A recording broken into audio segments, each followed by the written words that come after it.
नमस्कार दोस्तों, स्वागत है आपका ग्रैंड मास्टर 360 में। मैं आलोक आप सभी लोगों का बहुत बहुत स्वागत अभिनंदन करता हूं। उम्मीद है सभी दोस्त अच्छे होंगे, सबकी तैयारी अच्छे से चल रही होगी। तो आप लोग जल्दी से क्लास से जुड़ जाएंगे।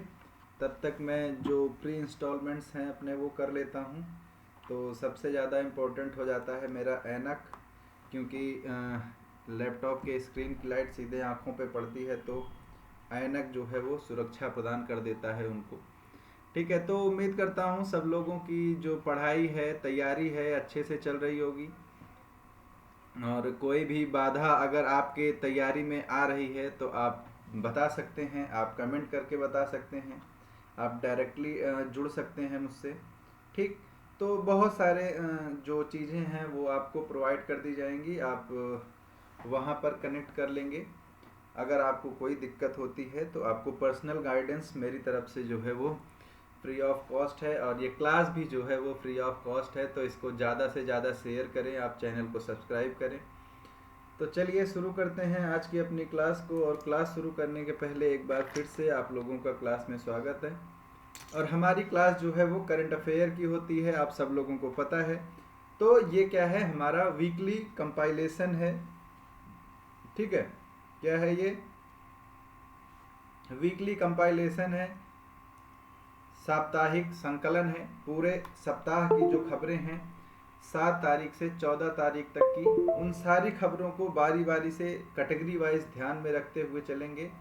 तो ये हमारा क्या है, वीकली कंपाइलेशन है पूरे हफ्ते का, कब से कब तक का, 7 से 14 जनवरी तक का पूरा कंपाइलेशन आपके सामने मैं आलोक प्रस्तुत करूंगा अच्छे से। तो उम्मीद करता हूँ क्लास पसंद आएगी। तो चलिए शुरू करते हैं। तो जैसे हमेशा से अपना एक चला आ रहा है, वो क्या है कि सपने तो अक्सर नरम गद्दे पर सोकर ही देखे जाते हैं। ठीक है, तो अभी ठंडी है तो काफ़ी अच्छे अच्छे सपने आ रहे होंगे, गद्दे और के साथ रजाई भी है। तो सपने तो अक्सर नरम गद्दे पर सोकर ही देखे जाते हैं, लेकिन उनको पूरा करने के लिए पथरीले रास्तों पर चलना पड़ता है। ठीक है, तो अगर जो सपना आपने देखा है अपने माता पिता के हाथों में अपना ज्वाइनिंग लेटर रखने के लिए, अपने पासिंग आउट परेड में जो स्टार लगवाने हैं वो अपने पापा और माँ मम्मी के हाथों से लगवाने हैं, तो अगर ऐसी ख्वाहिश आपके अंदर है तो आप क्या हैं, आप उस रास्ते पर चल पड़े हैं जिन पर सबसे नहीं चला जाता है। तो अगर रास्ते को पूरा करेंगे तो मंजिल आपकी होगी, और उस मंजिल में थोड़ा सा योगदान मेरा। तो चलिए शुरू करते हैं। सबसे पहले शुरू करेंगे साइंस एंड टेक्नोलॉजी, विज्ञान और प्रौद्योगिकी के टॉपिक से शुरू करेंगे। तो देखेंगे सप्ताह में विज्ञान और प्रौद्योगिकी से महत्वपूर्ण खबरें क्या थी। तो वर्क फॉर फूड। ठीक, सबसे पहला क्या आता है हमारे पास, वर्क फॉर फूड आ जाता है। वर्क फॉर फूड में क्या ही चीज़ें हैं वो आपको मैं बताता हूँ। ठीक, तो यहाँ पर सबसे पहले क्या है, ये डिज़ाइन किया गया है गिग वर्कर्स के लिए। ठीक है, ये किसके लिए लाया गया है, गिग वर्कर्स के लिए। आपको पता होगा गिग वर्कर्स क्या होते हैं, तो मैं आपको बता दूं। ठीक है, क्या होता है, ये किसके लिए है, गिग वर्कर्स। ठीक, तो गिग वर्कर्स जो हैं भाई साहब वो ये होते हैं जो असंगठित होते हैं। ठीक है, क्या है ये, असंगठित हैं। असंगठित का मतलब क्या है, ऐसा नहीं है कि इनका कोई यूनियन नहीं है, कोई वो नहीं। गिग वर्कर्स मतलब क्या हो जाता है, जैसे जो फूड डिलीवरी एजेंट्स हैं। ठीक है, कौन है, फूड डिलीवरी एजेंट। ठीक है, आपने देखा होगा जोमेटो है, स्विगी है, ठीक, या फिर ब्लिंकिट है, टाटा बहुत सारी चीज़ें हैं। ज़रूरी नहीं है कि मतलब फूड डिलीवरी का मतलब जो खाना ही लेके जाते हैं। आजकल तो बहुत सारे ऐसे चल गए हैं कि सामान, किराना के सामान भी आपको घर पे पहुंचा रहे हैं। सुबह सुबह आपको दूध चाहिए, आप ऑनलाइन ऑर्डर कर रहे हैं दूध भी। तो ये सारी चीज़ें हैं, ये आपको यहाँ पर क्या है, प्रदान की जाती हैं इनके द्वारा। ठीक है, तो यही है, जैसे डोमिनोज का पिज़्ज़ा होता है ये भी आता है। ठीक, तो इनको क्या बोला जाता है, इन्हें गिग वर्कर्स बोला जाता है। ठीक,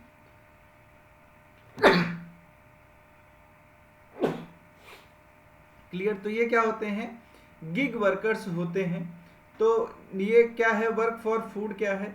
तो work for food IIT Delhi की अनुसंधान टीम ने एक क्या है, अनूठा दृष्टिकोण विकसित किया है, जो न केवल डिलीवरी श्रमिकों, ठीक क्या है, डिलीवरी श्रमिक मतलब जो ये चीज़ों को घर घर तक पहुंचाते हैं, ठीक, डिलीवरी श्रमिकों के लिए सरकार द्वारा अनिवार्य न्यूनतम वेतन मुआवजे की गारंटी देता है, ठीक, बल्कि ग्राहकों की संतुष्टि सुनिश्चित करते हुए प्लेटफॉर्म लागत को कम करने का भी प्रयास करता है। प्लेटफॉर्म क्या होता है कि जैसे आपने जोमेटो से खाना मंगाया, ठीक है, तो कोई एक डिलीवरी पर्सन आता है, ठीक, तो ये डिलीवरी पर्सन क्या है, गिग वर्कर है, और जोमेटो क्या है, प्लेटफॉर्म है। तो ये दोनों के लिए क्या है, एक फायदेमंद जो है वो एक क्या है दृष्टिकोण, उसका नाम क्या है, वर्क फॉर फूड। तो इसको क्या है, डेवलप किया गया है, ठीक।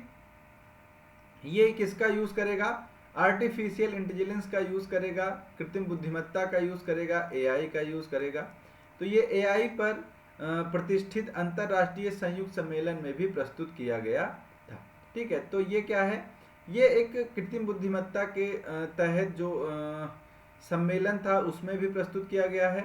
इसका नाम क्या है, इसका नाम है वर्क फॉर फूड, ठीक, और इसको डिजाइन किसने किया है, आईआईटी दिल्ली, ठीक। तो इसके द्वारा इसे निर्मित किया गया है, ठीक, क्लियर। फिर फेयर वर्क प्रोजेक्ट एक वैश्विक पहल है जो फूड डिलीवरी राइडर सहित डिजिटल प्लेटफॉर्म श्रमिकों की कामकाजी स्थितियों में सुधार करना चाहती है। परियोजना गिग अर्थव्यवस्था, गिग अर्थव्यवस्था मतलब यही जो गिग वर्कर्स मैंने आपको बताए उनके बारे में बेहतर मानकों को बढ़ावा देने के लिए निष्पक्ष श्रम प्रथाओं के पालन के आधार पर प्लेटफॉर्म कंपनियों का मूल्यांकन और रैंकिंग करती है, ठीक। किसके, किन प्लेटफॉर्म कंपनियों का, जैसे क्या है, फ्लिपकार्ट से कोई सामान मंगाया आपने तो ई कार्ट है, डेलीवेरी है, ठीक है, या फिर स्पीड एक्स है। तो बहुत सारे ऐसे डिलीवरी पार्टनर्स हैं जो आपके सामान को आप तक पहुंचाते हैं। तो ये क्या है, ये वर्कर्स हैं, और प्लेटफॉर्म क्या है इनका, जहां ये काम कर रहे हैं, तो ये इनसे संबंधित है। आगे चलते हैं, अगला टॉपिक क्या है, अगला टॉपिक है आइंस्टाइन प्रोब, ठीक। आइंस्टाइन प्रोब जो है ये क्या है, एक सैटेलाइट है, कृत्रिम उपग्रह है, ठीक, और इस उपग्रह को लॉन्च किसके द्वारा किया गया है, चीन के द्वारा लॉन्च किया गया है, ठीक। किस चीज के अध्ययन के लिए लॉन्च किया गया है ये, तो ये लॉन्च किया गया है ब्लैक होल के अध्ययन के लिए, ठीक है। ये क्या है, ब्लैक होल का अध्ययन करेगा, ठीक है। इसमें कुल कितने मॉड्यूल लगे हैं, तो इसमें कुल 14 मॉड्यूल लगे हैं, जिसमें 12 ऊपर की तरफ लगे हैं, ठीक है, या फिर बगल की तरफ लगे हैं, और 2 मॉड्यूल नीचे की तरफ लगे हुए हैं, ठीक है। और कुल इसका वेट कितना है, तो 1.45 टन का इसका वेट है, ठीक। तो यहाँ पर क्या है, चीन ने आइंस्टाइन प्रोब नामक क्या है सैटेलाइट लॉन्च किया, जिसका उद्देश्य क्या है, ब्लैक होल की खोज करना या फिर ब्लैक होल का अध्ययन करना। कहा जा रहा है कि ये क्या है, एक खिले हुए कमल की तरह दिखता है। तो ये क्या है, एक खिले हुए कमल की तरह है, जैसे ये क्या है, उसका कमल दल हो गया, और ये क्या हो गई, पंखुड़ियाँ हो गई। तो ये एक ऐसे एक डिज़ाइन टाइप में बताया जा रहा है। तो ये आपको याद रखना है आइंस्टाइन प्रोब के बारे में, क्लियर। फिर उसके बाद क्या है, एआई ओडिसी, ठीक है, क्या है, एआई ओडिसी। एआई ओडिसी के बारे में क्या है, माइक्रोसॉफ्ट ने एआई ओडिसी पहल शुरू की है, ठीक है। क्या पहल शुरू की है, एआई ओडिसी। ये क्या है, एक 2 स्तर की जो है वो पहल है। इसमें 1 लाख जो डेवलपर्स हैं, ठीक है, 1 लाख डेवलपर्स को क्या किया जाएगा, प्रशिक्षित किया जाएगा, कौशल प्रदान किया जाएगा, ठीक है। तो क्या है, जिसका लक्ष्य क्या है, भारत में 1 लाख डेवलपर्स को जो नई आर्टिफिशियल इंटेलिजेंस, कृत्रिम बुद्धिमत्ता युक्त जो प्रौद्योगिकियां हैं उनसे अवगत कराना और उसका कौशल प्रदान करना, ठीक। माइक्रोसॉफ्ट एआई ओडिसी कार्यक्रम एक व्यापक शिक्षण अनुभव प्रदान करता है, ठीक। तो ये कुल मिला के क्या है, एआई पर आधारित जो नई टेक्नोलॉजी है, न्यू टेक्नोलॉजीज जो हैं, इसको लेके इंडिया में 1 लाख डेवलपर्स को तैयार करना या फिर प्रशिक्षित करना। ठीक है, ये कितने स्तर की होगी? 2 स्तर की होगी। अगर आपको इसमें पार्टिसिपेट करना है तो ये उन्होंने क्या दिया हुआ है, लिंक दिया हुआ है। इस लिंक पर पंजीकरण करके आप इसमें शामिल हो सकते हैं। ठीक, फिर कार्यक्रम का पहला स्तर प्रतिभागियों को विभिन्न परिदृश्यों के लिए AI समाधान बनाने और तैनात करने के लिए एजूर AI सेवाओं के उपयोग के बारे में शिक्षित करना है। ठीक, और जो दूसरा स्तर है वो क्या है, इंटरेक्टिव लैब काम जो होंगे उसमें क्या है, ऑनलाइन मूल्यांकन और ये सारी चीज़ें जो है वो प्रदान की जाएंगी। ठीक है, तो टोटल जो इसका उद्देश्य है वो यही है कि जो AI है आज के टाइम पे, कृत्रिम बुद्धिमत्ता है, आर्टिफिशियल इंटेलिजेंस है, वो क्या है, एक नवीन टेक्नोलॉजी है जो तेजी से अपना पैर पसार रही है। ठीक, तो ये उसके निगेटिव फीडबैक भी हैं और पॉजिटिव फीडबैक भी हैं, इसका लाभ भी है और हानि भी है। ठीक, अगर हम इसको सही तरीके से यूज़ करते हैं तो फ़ायदे ही फ़ायदे हैं, और अगर इसको हम थोड़ा सा भी गलत तरीके से यूज़ करते हैं तो ये पूरा क्या करेगा, नुकसान से भर देगा। ठीक है, तो जैसे कहा भी जाता है कि ये मानव सभ्यता के लिए भी खतरा बन सकती है, मतलब पूरी की पूरी मानव सभ्यता को भी समाप्त कर सकती है AI आपकी।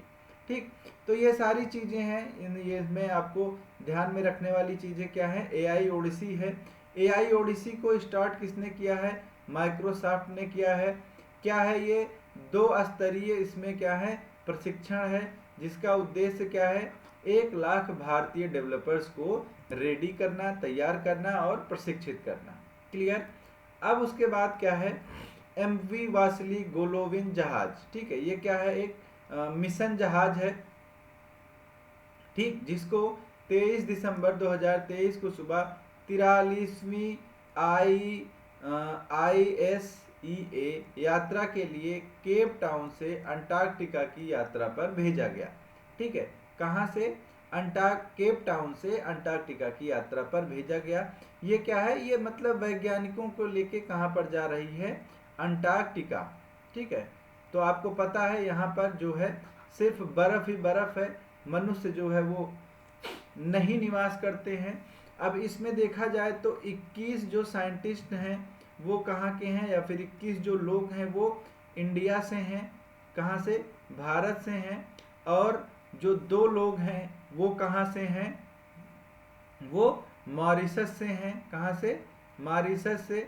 और 1 लोग जो हैं वो कहाँ से हैं, बांग्लादेश से। ठीक है, तो ये पूरी टीम है जिसको लेके ये जहाज अंटार्कटिका जा रही है।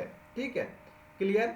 अब इसमें अभियान में हवाई सहायता के लिए 2 हेलीकॉप्टर एरोस्पेशल 350B3 और एक कामोव 32 को लगाया गया है। ठीक, इसमें कुल 9 सदस्य हैं। ठीक है, कितने सदस्य हैं, 9। तो ये 9 सदस्य जो हैं ये वैज्ञानिकों का सदस्य है, जिसका जो लीड कर रहे हैं वो कौन है, डॉक्टर योगेश रे। ठीक, क्लियर? व्लादिवोस्तोक में MS फेस्को के 42 चालक दल के सदस्यों की टीम इसकी क्या कर रही है, देख रेख कर रही है। ठीक है, तो ये क्या है, लॉन्च किया गया मिशन है, किसके लिए, अंटार्कटिका के लिए। किसके लिए, अंटार्कटिका के लिए। क्लियर? तो आपको ये याद रखना है, नोट करते चलेंगे एक एक चीज़ों को।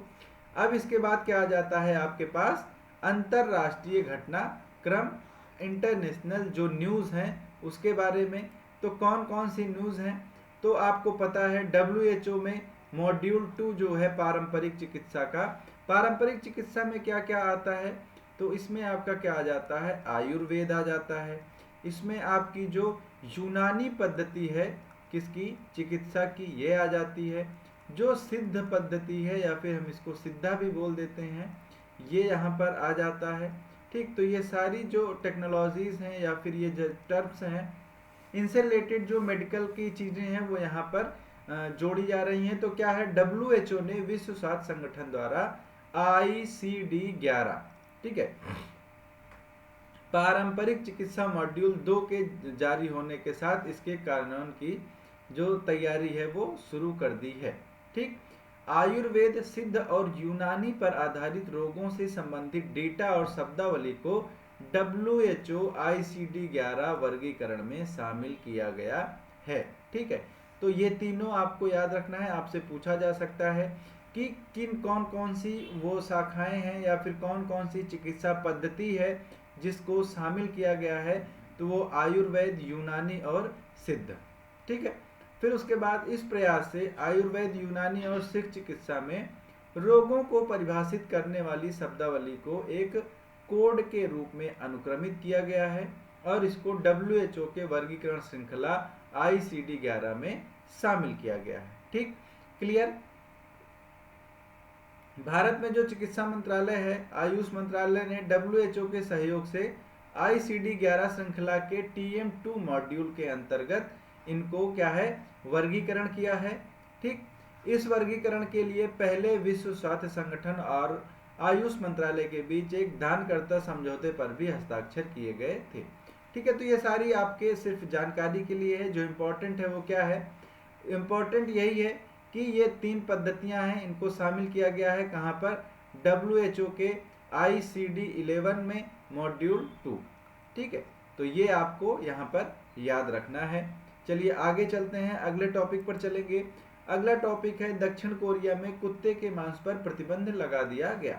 ठीक, तो आपको पता है यहाँ पर कुत्ते का मांस बिकता था, लोग खाते भी थे, काटा भी जाता था।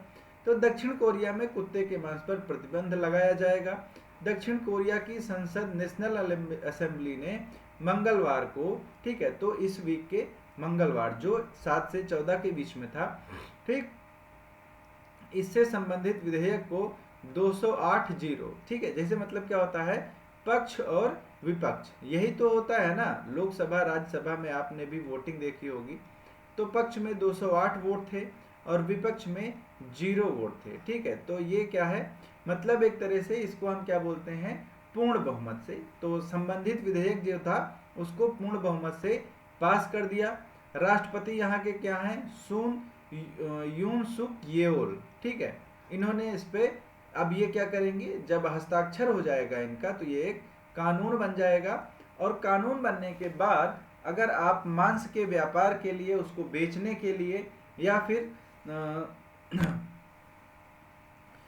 व्यवसाय करने के लिए कुत्ते को हानि पहुंचाते हैं या फिर कुत्ते की हत्या करते हैं, तो ये क्या होगा, अब एक अपराध होगा और इसके लिए फिर सजा का प्रावधान किया जाएगा। सजा क्या होगी, 2 से 3 साल की जेल। ठीक है, क्या है, 2 से 3 साल की जेल की सजा दी जाएगी। कुत्ते का मांस खाने पर कोई दंड का प्रावधान अभी नहीं है। इसमें क्या है, अभी 3 साल की छूट है, 2024 तक अभी इसमें सजा, 2027 तक सजा नहीं होगी और उसके बाद सजा का प्रावधान हो जाएगा। ये इसलिए है कि जैसे मान लीजिए किसी का व्यवसाय है, दुकान है, वो बेच रहा है, तो कल से कानून पारित हो गया तो कल ही उसको दुकान बंद करनी पड़ जाएगी, है ना। तो हर आदमी का परिवार है, पेट पाल रहा है हर व्यक्ति, तो इसीलिए यहाँ पर क्या किया गया, इसीलिए यहाँ पर 3 साल का टाइम दिया गया है कि लोग अपने व्यवसाय को स्विच कर सकें, ठीक है, बदल सकें। क्लियर। तो चलिए आगे चलते हैं। अगला क्या है, चक्रवात अल्वारो। ठीक है, क्या है, चक्रवात अल्वारो। तो 2024 का पहला चक्रवात अल्वारो जो है वो कहाँ आया, मेडागास्कर में। ठीक है, तो ये कब आया था, 1 जनवरी 2024 को ही आ गया था। ठीक है, ये इंपॉर्टेंट है, इसको आपको याद रखना है। ये साल 2024 का पहला चक्रवात है। ठीक, क्लियर। ठीक है, उसके बाद क्या है, हाँ ठीक है, ये क्या है, 2024 का आने वाला पहला चक्रवात है। किस प्रकार का चक्रवात है, तो ये है उष्ण कटिबंधीय चक्रवात। ठीक है, क्या है ये, उष्ण कटिबंधीय चक्रवात है। ठीक है, कैसा चक्रवात है, उष्ण कटिबंधीय चक्रवात है। आप लोगों को पता होगा कि चक्रवात जो आते हैं वो किस प्रकार से आते हैं। ठीक, तो देखिए जो उष्ण कटिबंधीय चक्रवात होते हैं, मैं आपको अगर बताऊं तो देखिए क्या है, टॉपिक तो जियोग्राफी का है लेकिन मैं आपको थोड़ा सा समझा देता हूं। ठीक, क्या होता है कि समुद्र होता है, तो आपको पता है हमेशा से जो हवाएं हैं, ठीक, क्या है, हवाएं हैं ये कहाँ से चलती हैं? हाई प्रेशर से लो प्रेशर पे। ठीक है, कहाँ से? उच्च दाब से किधर चलेंगी? निम्न दाब की ओर। ठीक है, क्लियर? तो क्या होता है जब कहीं पर निम्न दाब की स्थिति बन जाती है, ठीक है, निम्न दाब की स्थिति, एक मिनट दीजिएगा। ठीक, मान लीजिए किसी जगह पर लो प्रेशर बना, ठीक, लो प्रेशर बना, तो हाई प्रेशर से लो प्रेशर पे हवा चलती है। तो समुद्र में अगर लो प्रेशर बना कहीं पे, तो अब हवाएं क्या हैं? इस पे आएंगी। ठीक है, हवाएं आएंगी तो यहाँ से ऊपर उठेंगी। ठीक, ये हवा भी आएगी, ऊपर उठेगी। ये सारी हवाएं क्या आती हैं? ऊपर उठती हैं, और ऊपर उठते उठते ये क्या होती हैं? फिर सर्पिल आकार की हो जाती हैं, स्पाइरल हो जाती हैं। ठीक, और जब ये हवाएं स्पाइरल हो जाती हैं तो धीरे धीरे फिर ये पूरा एक क्या है? सिस्टम बन जाता है, और यही किसका रूप ले लेता है? यही रूप ले लेता है चक्रवात का। ठीक, अब यहाँ पर क्या है? ये यहाँ पर बादल बनते हैं। क्लियर? ये वर्षा का क्षेत्र होता है ना? ये क्या हो जाता है? वर्षा का क्षेत्र हो जाता है, क्योंकि ये हवाएं आई। ठीक है, अब हवा आई तो ऊपर उठी। क्लियर? तो यहाँ से ये आर्द्रता लेके जाएंगी, और ये जो बीच का भाग होता है इसको हम क्या बोलते हैं? आंख बोलते हैं, या फिर आई बोल देते हैं। ठीक है, ये क्या है? चक्रवात की आंख है। तो यहाँ पर शांत होता है, जो पूरा माहौल होता है वो क्या होता है? शांत होता है। ये शांति का क्षेत्र होता है, और ये जो है, ये क्षेत्र जो है ये वर्षा वाले क्षेत्र होते हैं। ठीक, तो ये पूरी क्रिया कहाँ हो रही है? समुद्र में हो रही है। अब मान लीजिए ये चलते चलते चलते चलते कहाँ पे आ जाता है? ये आ जाता है, अब यहाँ पर क्या है? स्थल भाग है। ठीक है, अब क्या है? ये यहाँ पर स्थल भाग है। ठीक, अब ये इस दिशा में आगे बढ़ा। अब जैसे मान लीजिए यहाँ पर आकर चक्रवात टकरा गया। ठीक है, अब जब टकरा गया तो इसको जो ऊर्जा मिल रही थी वो कहाँ से मिल रही थी? जल से। यहाँ पर क्या है? स्थल, तो इसकी ऊर्जा यहाँ पर समाप्त हो जाती है। क्लियर? और जब इसको ऊर्जा मिलना बंद हो जाएगी तो चक्रवात जमीन पर आकर क्या होता है? समाप्त हो जाता है। इसी को बोलते हैं लैंड फॉल। ठीक है, किसका? चक्रवात का। ठीक है, तो ये चक्रवात का क्या है? लैंडफॉल है। ठीक, क्लियर? तो ये होता है एक चक्रवात की क्रिया प्रणाली। ठीक है, तो अल्वारो आपको पता हो गया। आगे चलेंगे, राष्ट्रीय घटनाक्रम। तो देखेंगे राष्ट्रीय घटनाक्रम क्या क्या है। तो सबसे इंपॉर्टेंट क्या है? अटल सेतु। ठीक, अटल सेतु में क्या है? अटल सेतु जो है इसका उद्घाटन किसके द्वारा किया गया? इसका उद्घाटन माननीय प्रधानमंत्री जी के द्वारा किया गया। ठीक है, प्रधानमंत्री ने इसका उद्घाटन किया। कहाँ पर उद्घाटन किया है इसका? तो मुंबई में इसका उद्घाटन किया गया है। किसका? अटल सेतु का। इसे जनता को समर्पित कर दिया। मुंबई को क्या बोला जाता है? आर्थिक राजधानी भी बोला जाता है। तो आर्थिक राजधानी में बना ये पुल जो है वो देश का सबसे लंबा पुल है। लंबाई किसकी इतनी कितनी है? 21.8 किलोमीटर। कुल लंबाई कितनी है? 21.8 किलोमीटर है, जिसमें से 16.5 किलोमीटर ये समुद्र पर बना है, और 5.5 किलोमीटर ये कहाँ बना है? लगभग 5.3 किलोमीटर ये कहाँ पर बना हुआ है? जमीन पर बना हुआ है। ठीक, क्लियर? तो इसको समर्पित कर दिया गया। इसका पूरा नाम क्या है? अटल बिहारी वाजपेयी सेवारी न्हावा सेवा अटल सेतु। ठीक है, तो इसका मतलब क्या है? ये सेवारी से न्हावा सेवा तक को आपस में जोड़ता है। पहले इसका क्या नाम था? पहले इसका नाम था मुंबई ट्रांस हार्बर लिंक। ठीक, क्या नाम था इसका? Mumbai trans harbour link. इस नाम से इसको जाना जाता था। यह अरब सागर के ठाणे क्रीक पर 22 किलोमीटर लंबा ट्विन कैरिजवे 6 लेन का पुल है। 6 लेन का पुल है। ठीक, क्लियर? ये किन दो जिलों को जोड़ता है? तो सेवारी को रायगढ़ जिले से जोड़ता है। ठीक, क्लियर? तो ये आपको याद रखना है। ठीक है, पहली बार 1962 में इसका विचार आया था।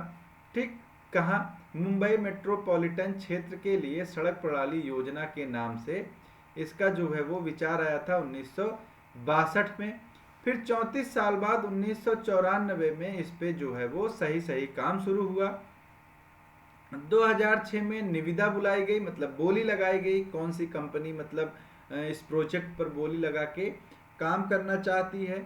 फिर उसके बाद 2016 में इसका क्या हुआ, शिलान्यास हुआ, न्यू पूजन हुआ, और 2018 में इसमें काम शुरू हुआ, और 2024 में आके क्या किया, इसका उद्घाटन हो गया।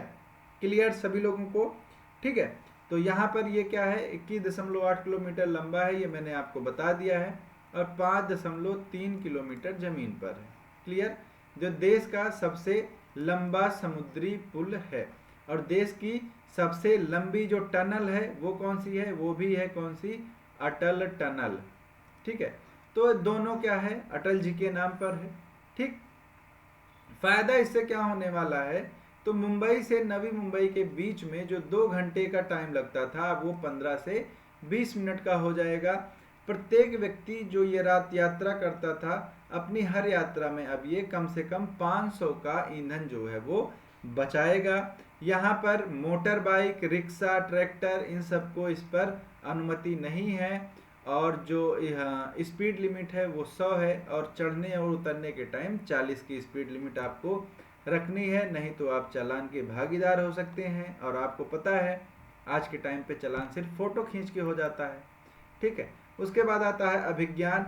अभिज्ञान का जो उद्घाटन किया गया गाजियाबाद में रक्षा लोक सेवा इकाई Bharat heavy electrical limited BEL के द्वारा क्या किया गया, इसका अभिज्ञान सागर का उद्घाटन किया गया। ठीक है, तो आपको याद रखना है इसको, कहाँ पर किया गया है, भेल के द्वारा किया गया है, कहाँ पर, गाजियाबाद में। ठीक, फिर उसके बाद प्रसादम योजना, ये कहाँ से है, तो ये है मध्य प्रदेश, महादेव की नगरी उज्जैन से। ठीक है, कहाँ से, उज्जैन से। ठीक, तो ये आपको इतना नहीं पढ़ना है, ये पीछे वाला आ गया है आपके पास।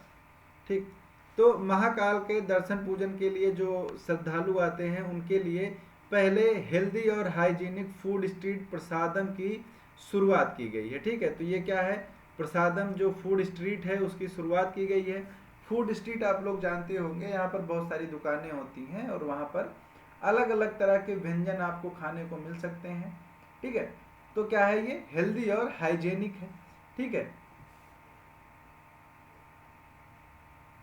ठीक, अब क्या है, उज्जैन के बाद देश भर में 100 स्थानों पर यह स्ट्रीट और भी खोले जाएंगे। तो आपको सिर्फ इतना याद रखना है, प्रसादम कहाँ पर शुरू किया गया, तो ये उज्जैन में शुरू किया गया है। कहाँ पर, उज्जैन में प्रारंभ किया गया, मध्य प्रदेश में। क्लियर? ये किसके लिए है, हेल्दी और हाइजीनिक जो भोजन है उसके लिए, नाश्ते के लिए। ठीक, इसके बाद पुरस्कार और सम्मान। ठीक है, तो आपको पता है कुछ टाइम पहले एमी अवार्ड्स दिया गया था, अब उसकी दूसरी लिस्ट जो है वो सामने आ गई है। इसको कब दिया गया, 6 और 7 जनवरी को लॉस एंजलिस के पिकाक थिएटर में इसका क्या किया गया, आयोजन किया गया। तो इसमें बहुत सारी चीज़ें हैं, उसमें उनको क्या मिला है, जैसे जो अवार्ड्स हैं वो मिले हैं, तो एक एक करके देखेंगे। तो क्या है, I think you should leave with Tim Robinson, outstanding form comedy drama या वैरायटी सीरीज के लिए दिया गया। Succession controlling the narrative, outstanding short form non fiction और रियलिटी सीरीज के लिए दिया गया। A black lady sketch show, outstanding picture editing for variety program के लिए दिया गया।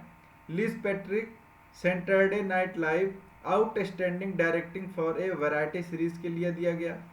फिर हमिश हैमिल्टन शॉन कार्टर को the Apple Music Super Bowl LV half time show with Rihanna, outstanding directing for a variety series के लिए दिया गया। Team behind 2022 rock and roll hall of fame induction ceremony, इसको दिया गया outstanding lighting design lighting direction for a variety special के लिए दिया गया। ठीक, उसके बाद ये चीज़ें हैं। फिर है क्या, the greatest Apple accessibility, outstanding commercial के लिए दिया गया। यहाँ पर इंपॉर्टेंट हो जाता है ये, क्या है ये, बराक ओबामा को किस लिए दिया गया, working what we do all day, ठीक है, क्या है, working what we do all day, outstanding narrator, मतलब नरेटर मतलब कोई व्याख्याकार जो होता है उसको बोला जाता है। तो ये क्या है, इसके लिए इनको एमी अवार्ड्स दिया गया और ये क्या है, इनको दूसरी बार दिया गया है, तो ये भी याद रखना है। ठीक, team from 100 foot wave outstanding cinematography for a non fiction programme के लिए इनको दिया गया है। क्लियर, तो ये चीज़ें, ये मतलब आपको जो इम्पोर्टेंट है वो एक याद रखना है। और ये बाकी जो पूरी लिस्ट है अवार्ड्स की, ये आप अगर देखना चाहें तो देख सकते हैं। ठीक है, ये क्या है, एमी अवार्ड्स की दूसरी जो है वो विनर लिस्ट है। तो कंप्लीट लिस्ट आपके सामने है, आप इसको देख सकते हैं। ठीक, फिर क्या है, गोल्डन ग्लोब्स अवार्ड्स दिया गया। गोल्डन ग्लोब अवार्ड आपको पता है फिल्म जगत में दिया जाता है। तो ये 81वां संस्करण था, California, Los Angeles, Beverly Hilton hotel में इसको दिया गया। तो इसको दिया गया, इसमें सर्वश्रेष्ठ महिला अभिनेत्री मोशन पिक्चर के लिए किसको दिया गया, लिली ग्लैडस्टोन को। ठीक है, किसके लिए, killers of the flower moon, इस जो इनकी मूवी है उसके लिए दिया गया। फिर मोशन पिक्चर ड्रामा में एक्टर द्वारा सर्वश्रेष्ठ प्रदर्शन किसको दिया गया, सिलियन मर्फी को ओपेनहाइमर के लिए। बेस्ट फिल्म का अवार्ड दिया गया ओपेनहाइमर को। सर्वश्रेष्ठ निर्देशक क्रिस्टोफर नोलन को ओपेनहाइमर के लिए। सर्वश्रेष्ठ सहायक अभिनेत्री एलिजाबेथ डेबिकी द क्राउन के लिए। सर्वश्रेष्ठ सहायक अभिनेता का दिया गया रॉबर्ट डाउनी जूनियर, इन्हीं को आप लोग जानते हैं आयरन मैन के भूमिका में। ठीक है, तो ये क्या है, ओपेनहाइमर के लिए। ठीक, उसके बाद ये सारे जो अवार्ड्स हैं ये आप देख सकते हैं, यहाँ पर जो इम्पोर्टेंट था वो मैंने आपको बता दिया है। ठीक, तो इन सब चीज़ों को आप याद रखेंगे।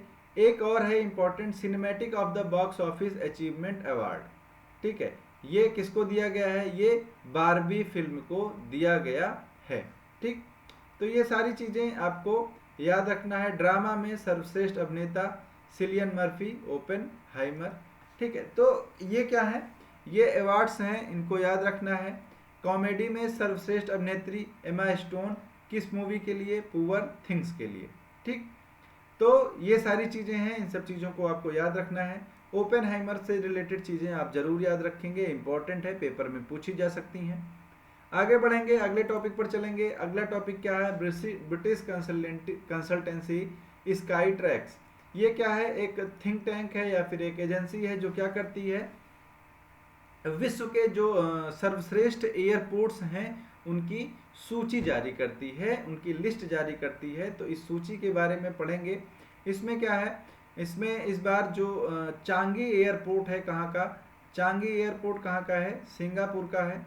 ठीक है, सिंगापुर का जो एयरपोर्ट है ये पहले नंबर पर आ गया है। ठीक है, ये क्या है, पहले नंबर पर आ गया है। और उसके बाद जो बाकी एयरपोर्ट्स हैं वो हैं, तो पहले नंबर पर सबसे पहले कौन सा एयरपोर्ट है, वो है चांगी एयरपोर्ट, पहला स्थान प्राप्त किया है, कहाँ का, सिंगापुर का। ठीक है, भारत जो है वो कहीं पर भी नहीं है। भारत का जो IGI दिल्ली है ये किस नंबर पर है, 36वें नंबर पर है। ठीक, अगर आप यहीं पर बात करते हैं तो दूसरे नंबर पर कौन है, तो दूसरे नंबर पर है कतर का हमद, और तीसरे नंबर पर कौन है, जापान का हानेद। ठीक है, तो ये जो एयरपोर्ट्स हैं इनकी रैंकिंग है। और उसके बाद अगर आप देखें तो दक्षिण कोरिया का इंचियोन एयरपोर्ट चौथे नंबर पर यहाँ पर होता है। तो देखते हैं पूरी लिस्ट कैसी है। पूरी लिस्ट में अगर आप देखेंगे तो लिस्ट आपके सामने है। यहाँ पे क्या है, सिंगापुर चांगी एयरपोर्ट सिंगापुर में, हमद अंतर्राष्ट्रीय हवाई अड्डा कतर में, टोक्यो अंतर्राष्ट्रीय हवाई अड्डा जिसे हनेदा बोलते हैं जापान में, इंचियोन दक्षिण कोरिया में, पेरिस चार्ल्स डिगाल फ्रांस में, इस्तांबुल तुर्की में, म्यूनिख जर्मनी में, ज्यूरिख स्विट्जरलैंड में, नरीता अंतर्राष्ट्रीय हवाई अड्डा जापान में, और मैड्रिड बाराजस एयरपोर्ट कहाँ पर, स्पेन में। तो ये सारे आपके सामने हैं, ये लिस्ट है पूरी। और अगर भारत की बात करें तो दिल्ली का IGI इंदिरा गांधी जो है वो 36वें स्थान पर आया है। ठीक, क्लियर। फिर उसके बाद स्वच्छता सर्वेक्षण 2023 जो है वो जारी किया गया 2023 जो जारी किया गया है, इसमें अगर आप बात करते हैं पहला शहर जो आया है तो इस बार इंदौर और सूरत, ठीक है, इंदौर प्लस सूरत, इन दोनों को संयुक्त रूप से पहले स्थान पर रखा गया है, ठीक है, पहले स्थान पर इन दोनों को रखा गया है। उसके बाद महाराष्ट्र का नवी मुंबई तीसरे स्थान पर है, आंध्र प्रदेश का विशाखापत्तनम चौथे स्थान पर है और मध्य प्रदेश की राजधानी भोपाल जो है वो 5वें नंबर पर है, ठीक है। तो इम्पोर्टेंट जो चीज़ें हैं वो आपको मैं यहाँ पर बताते चल रहा हूँ। इंदौर सूरत पहले नंबर पर, ठीक है, क्लियर। उसके बाद क्या है कि जो यूपी है, यूपी में वाराणसी और प्रयागराज को, ठीक है, किसको, वाराणसी और प्रयागराज को स्वच्छ गंगा शहर के रूप में क्रमशः पहला और दूसरा स्थान प्रदान किया गया है, ठीक है। और इसी वर्ष यूपी में 65 शहरों को कचरा मुक्त शहर के रूप में भी प्रमाणित किया गया, ठीक। वाराणसी के लिए एक चीज और है, इसको 3 star garbage free city rating तथा प्रयागराज को वाटर प्लस सिटी का दर्जा भी दिया गया है। इसके अलावा देश में जोनल स्तर पर उत्तर प्रदेश क्षेत्र में यूपी के 3 शहरों को क्लीन सिटी नॉर्थ जोन का पुरस्कार मिला। इसमें बरवर, अनूप सहारा और गजरौला जो है वो शामिल है। 10 लाख तक की आबादी की बात करें तो राज्य स्तरीय पुरस्कार यूपी में नोएडा को प्राप्त हुआ है, ठीक है। तो ये सारे फैक्ट्स हैं, आपको याद रखने हैं, ठीक, क्लियर। अब इसकी थीम जो थी वो क्या थी, वेस्ट टू वेल्थ, ये आपको याद रखना है, ये इंपॉर्टेंट है स्वच्छता सर्वेक्षण की थीम, ठीक है। इसको कब से किया जा रहा है, 2016 से इसको लगातार किया जा रहा है, ठीक। और ये क्या है, विश्व का सबसे बड़ा शहरी स्वच्छता सर्वेक्षण जो है समारोह वो होता है, ठीक। तो ये सारी चीजें आपको यहाँ पर याद रखनी हैं, क्लियर। आगे चलते हैं, अगला टॉपिक क्या है, हेनले पासपोर्ट इंडेक्स, ठीक। हेनले पासपोर्ट इंडेक्स जो है ये क्या बताता है, जो पासपोर्ट होता है देशों का उसकी एक पहचान बताता है, ताकत बताता है, और इसकी रैंकिंग के आधार पर यह तय किया जाता है कि आप किस पासपोर्ट पर कितने देशों में बिना वीज़ा के जा सकते हैं। तो अगर बात करें तो इस बार जो फर्स्ट रैंक आई है उसमें टोटल कितने देश हैं, 6 देश हैं, जिसमें से 4 यूरोप के हैं और 2 एशिया के हैं, ठीक है। अगर आप एशिया की बात करें तो इसमें क्या है, जापान और सिंगापुर हैं, ठीक है। कौन कौन है, जापान और सिंगापुर हैं। और अगर आप यूरोप की बात करते हैं तो इसमें फ्रांस, जर्मनी, इटली और स्पेन है, ठीक, क्लियर सभी लोगों को। आप इन देशों के आधार पर 194 देशों में बिना वीज़ा के यात्रा कर सकते हैं। दूसरे नंबर पर दक्षिण कोरिया है और इसके साथ ही साथ फिनलैंड और स्वीडन है। यहाँ पर आप 193 देश में बिना वीज़ा के यात्रा कर सकते हैं, ठीक है। तीसरे स्थान पर ऑस्ट्रिया, डेनमार्क, आयरलैंड और नीदरलैंड है। यहाँ पर आप 192 देशों में बिना वीज़ा के एंट्री कर सकते हैं, घूम सकते हैं, ठीक। उसके बाद ब्रिटेन जो है वो चौथे स्थान पर है। यहाँ पर आप 191 देश में बिना वीज़ा के यात्रा कर सकते हैं। भारत की जो रैंकिंग है वो 80 है, भारत को 80वें स्थान पर रखा गया है। आप जो है 62 जो देश हैं, 62 देशों में आप विदाउट वीज़ा जो है वो क्या कर सकते हैं, वो आराम से घूम सकते हैं, बिना वीज़ा के आप जा सकते हैं, ठीक। भारत के साथ साथ 80वें स्थान पर एक देश को और रखा गया है, उसका नाम है उज्बेकिस्तान, ठीक है। तो उज्बेकिस्तान का भी स्थान क्या है, 80वां स्थान है, इसको भी यहाँ पर रखा गया है, ठीक, क्लियर। तो अगर अब देखें तो अगर आप पाकिस्तान की बात करते हैं जो भारत का पड़ोसी है, तो पाकिस्तान जो है नीचे से 4th नंबर पर है। तो सर पहले नंबर पर कौन है, तो पहले नंबर पर अफगानिस्तान है, उसके बाद सीरिया और ईरान है, ठीक है। यहाँ पर क्या है, सीरिया है और ईरान है। तो ये सारे देश हैं, ये इनकी रैंकिंग है, तो आपको इसे याद रखना है, नोट डाउन कर लीजिएगा। और ये PDF भी आपको जल्दी ही मैं उपलब्ध करवा दूंगा, ठीक है। चलिए आगे चलेंगे अगले उस पर। तो ये क्या है, एडमिरल उपल कुंडू हैं, जिनको क्या है, क्या नियुक्त किया गया है, चीफ ऑफ स्टाफ के रूप में नियुक्त किया गया, कहाँ पर, दक्षिणी नौसेना में। तो इनका नाम आपको याद रखना है। उसके बाद क्या है, मिलन एक्सरसाइज है, मिलन एक्सरसाइज क्या है? एक बहुराष्ट्रीय अभ्यास है। ये कहाँ पर आयोजित किया जाएगा? विशाखापत्तनम में इसको आयोजित किया जाना है। कब से? 19 से 27 फरवरी के बीच में। ठीक है, कहाँ आयोजित किया जाएगा? विशाखापत्तनम में। ये हर 2 साल पर आयोजित किया जाता है। ठीक है, तो प्रत्येक 2 सालों पर इसको आयोजित किया जाता है। क्लियर सभी लोगों को? ठीक, तो चलिए, तो ये सारी चीज़ें थी।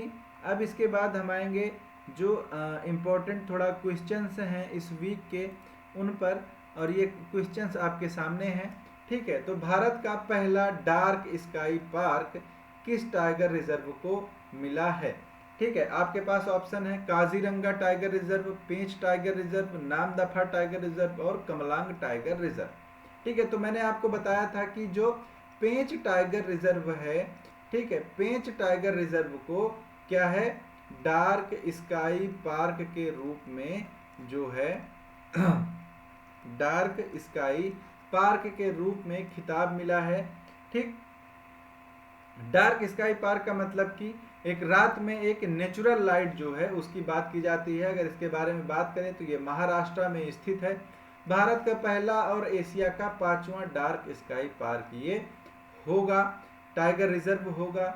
इसका मतलब क्या होता है कि रात में जो नेचुरल अंधेरा है, ठीक है, प्राकृतिक अंधेरा है, उसका संरक्षण किया जाना, तो उसका संरक्षण यहाँ पर किया जाएगा। दूसरा क्वेश्चन क्या है? समुद्र पर बने भारत के सबसे लंबे पुल का उद्घाटन किसने किया? तो आप सभी को पता है इसका उद्घाटन किसके द्वारा किया गया? प्रधानमंत्री नरेंद्र मोदी के द्वारा किया गया। जाहिर सी बात है, थोड़ा नेताजी फोटो के शौकीन है, तो हर चीज़ का उद्घाटन करने में थोड़ा आगे रहते हैं। ठीक है, तो उद्घाटन जो है वो यही करते हैं जो बड़ी बड़ी चीज़ें होती हैं, और कहीं पर अगर कोई मुसीबत आ जाती है तो फिर वो संबंधित मंत्रालय के ऊपर आ जाता है। नाम क्या है इसका? अटल सेतु है। ठीक है, अभी मैंने आपको बताया ये 21.8 किलोमीटर लंबा है। ठीक, और पहले इसका क्या नाम था? हाँ, ये इंपॉर्टेंट है, ट्रांस हार्बर लिंक जो इसका नाम था पहले। 2018 में ये बनना स्टार्ट हुआ था और 2024 में ये बन के कंप्लीट हो गया है। ये दक्षिण मुंबई को नवी मुंबई से जोड़ता है। क्लियर? चलिए आगे चलते हैं अगले क्वेश्चन पर। अगला क्वेश्चन क्या है हमारा? हाँ, तो ये चीज़ मैंने आपको बता दी है, आप पढ़ सकते हैं। ठीक, फिर उसके बाद क्या है? स्वच्छ सर्वेक्षण 2023 में किन 2 शहरों को सबसे स्वच्छ गंगा शहर के अवार्ड से नवाजा गया? वाराणसी कानपुर, वाराणसी प्रयाग, कानपुर प्रयाग, प्रयाग और गाजीपुर। तो मैंने आपको बताया वाराणसी और प्रयागराज को क्रमशः नवाजा गया है। पहला स्थान है वाराणसी का और दूसरा स्थान यहाँ पर है प्रयागराज का। ठीक है, तो प्रयागराज और वाराणसी ये 2 शहर हैं जिनको नवाजा गया है सबसे स्वच्छ गंगा शहर के अवार्ड से। ठीक, क्लियर? तो ये आप पढ़ सकते हैं एक्सप्लेनेशन इसका। अंतरराष्ट्रीय हॉकी महासंघ में हॉकी टूर्नामेंट के प्रसारण के लिए किसके साथ समझौता किया गया? तो ये है वायकॉम 18। ये क्या है? जो प्रसारण है, जैसे आपको पता होगा हॉट स्टार पे आता है, जियो प्लस, जियो टीवी पे आता है, डिज्नी हो गया, दूरदर्शन हो गया, ठीक, और क्या हो गया, स्पोर्ट्स के जो चैनल होते हैं, सारी चीज़ें होती हैं। तो यहाँ पर इसके साथ समझौता किया है वायकॉम 18 के साथ। ये वीडियोकॉन की एक शाखा है। ठीक है, तो यहाँ पर किया गया। फिर वाइब्रेंट गुजरात जो सम्मेलन था, इसके मुख्य अतिथि कौन थे? तो इसके मुख्य अतिथि थे मोहम्मद बिन जायद अल नहयान। ये क्या थे? इसके मुख्य अतिथि के रूप में भारत बुलाए गए थे। ठीक है, तो इसका उद्घाटन किसने किया? फिर से नेताजी ने ही किया है। ठीक, कहाँ पर? गांधीनगर में। ठीक है, ये कौन सा था? 10वां संस्करण था। यूएई की जो राष्ट्रपति हैं मोहम्मद बिन जायद अल नहयान, इन्होंने क्या किया? यहाँ पर आए थे, ये इसके क्या थे? मुख्य अतिथि थे। ठीक, फ्रांस के नए प्रधानमंत्री के रूप में किसे नामित किया गया है? तो गैब्रियल अटल को जो है वो नए प्रधानमंत्री के रूप में नामित किया गया है। इसके पहले कौन थी? तो एलिजाबेथ बोर्न थी, ये इन्हीं की जगह पर आए हैं। दूसरी चीज़ क्या है? ये सबसे युवा प्रधानमंत्री हैं फ्रांस के। और तीसरी चीज़ क्या है? ये समलैंगिक प्रधानमंत्री हैं पहले। ठीक है, तो ये पहले समलैंगिक प्रधानमंत्री हैं कहाँ के? फ्रांस के। ठीक, क्लियर? और इमैनुअल मैक्रोन जो हैं ये फ्रांस के क्या हैं, राष्ट्रपति हैं। तो ये सारी चीज़ें हैं आपके सामने, ठीक, क्लियर। उसके बाद क्या है, इस साल जुलाई में यूनेस्को विश्व धरोहर समिति की अध्यक्षता कौन सा देश करेगा? तो मैंने आपको बताया था भारत जो है इस बार करेगा 21 से 31 जुलाई तक ये बैठक होने वाली है, किसकी, यूनेस्को की, ठीक है।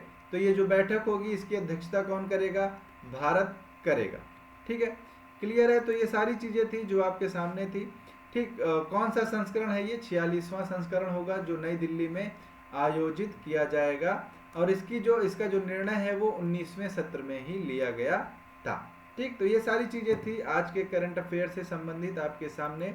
आई होप कि क्लास अच्छी लगी होगी। एक क्वेश्चन रह जाता है, वो क्या है, चंदूबी महोत्सव हाल ही में किस राज्य में मनाया गया? बिहार, असम, पश्चिम बंगाल, हरियाणा। तो चंदूबी महोत्सव जो है वो पर्यटन को बढ़ावा देने के लिए कहाँ पर मनाया जाता है? असम में मनाया जाता है, ठीक। तो असम में चंदूबी महोत्सव मनाया गया, ठीक है। तो इसका सिंपल सा मतलब क्या है, इको टूरिज्म को बढ़ावा देना है। ये 5 दिनों के लिए मनाया जाता है, कहाँ पर? चंदूबी नामक एक झील है उसी के किनारे, ठीक है। तो चलिए, ये था करंट अफेयर्स आज का। तो यहाँ तक वीडियो में बने रहने के लिए आपको इस गुलदस्ते के साथ प्यारा सा थैंक यू, और ठीक है, ये वाला थैंक यू भी आपको, और ये पेन वाला थैंक यू भी आपको, ठीक है। तो चलिए, क्लास थोड़ी लंबी हो सकती है, शायद हो ही गई है। तो उम्मीद करता हूँ आपको अच्छा लगा होगा, आपने जो चीज़ें हैं वो यहाँ से ग्रहण की होंगी। तो मिलते हैं अगली क्लास में फिर से एक नए टॉपिक के साथ, ठीक है। और तब तक के लिए मैं विदा चाहूँगा आप लोगों से, ठीक। तो विदा चाहूँगा आप लोगों से मैं, ठीक है। 46 मिनट में हमने क्लास को कंप्लीट किया है, तो बहुत ही बड़ी बात है, बहुत ही अच्छी बात है, क्लियर। चलिए, तो सभी लोगों को आपकी तैयारी, आपके पेपर, आपकी परीक्षा के लिए ऑल द बेस्ट, और उम्मीद करता हूँ आप क्लास को शेयर करेंगे, लाइक करेंगे, कमेंट करेंगे। जो कुछ भी चीज़ें आपको चाहिए वो आप इसमें मुझे बताएंगे, मैं ऐड करने की कोशिश करूँगा, ठीक। तो चलिए अब, ठीक है, फिर नमस्कार, जय हिंद, जय भारत, टाटा, बाय बाय। सभी लोग अपना ध्यान रखें, ठंडी बहुत है, रजाई में घुसे रहें, पढ़ाई करते रहें, और मिलते हैं अगले लेक्चर में। तब तक के लिए सभी लोगों को टाटा, बाय बाय।